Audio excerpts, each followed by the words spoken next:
na nga po madaanan ang ilang tulay sa Isabela dahil sa taas ng tubig sa ilang ilog.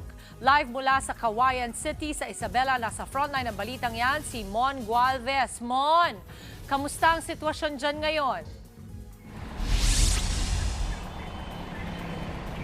Dimples, awa ng Diyos, mas sumikat na ulit ang araw dito matapos ang walang tigil na pagulan kahapon dahil sa bagyong Nika. Pero pangamba pa rin ng mga otoridad, posible ang pag-apaw ng mga ilog na magre-resulta naman sa pagbaha sa maraming bayan at lungsod dito sa Isabela.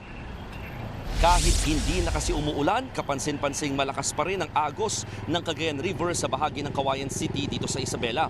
Umapaw na nga ang tubig sa Alicauco Bridge sa lugar at hindi na makita halos yung tulay dahil sa taas ng tubig.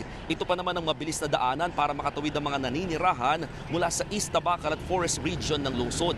Dahil sa dami ng ulang bumuo sa Isabela pati sa bulubundukin ng Sierra Madre maging sa probinsya ng Nueva Vizcaya, dadagdag pa ito sa tubig na umaagos sa Cagayan River. Sa ngayon, aabot na sa 7 overflow bridges sa buong Isabela ang hindi na rin madaanan dahil sa taas ng tubig.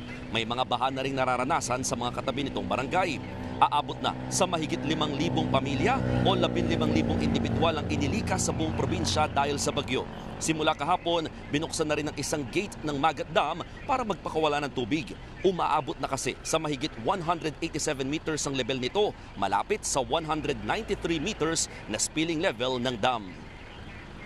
Dimples, sa ngayon wala pa naman natatanggap na report ang PDRRMO ng Isabela ng any casualties dulot ng bagyong Nika, pero patuloy pa rin silang nangangalap ng mga impormasyon mula sa mga respective local disaster risk reduction management offices ng iba't ibang mga LGU. Ang problema lang isa pa ngayon ay yung kawalan pa rin ng supply ng kuryente sa maraming bayan at lungsod dito sa Isabela dulot pa rin ng hagupit ng bagyong Nika.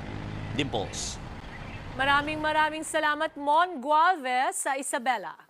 Mga kapatid, Dimples Romana po, kumpletuhin ang inyong umaga ng mga kwentong puno ng inspirasyon. Salubungin po ang bawat araw ng may ngiti at pag-asa. Kaya't mag-subscribe na po at mag-follow na sa aming social media pages ng News 5.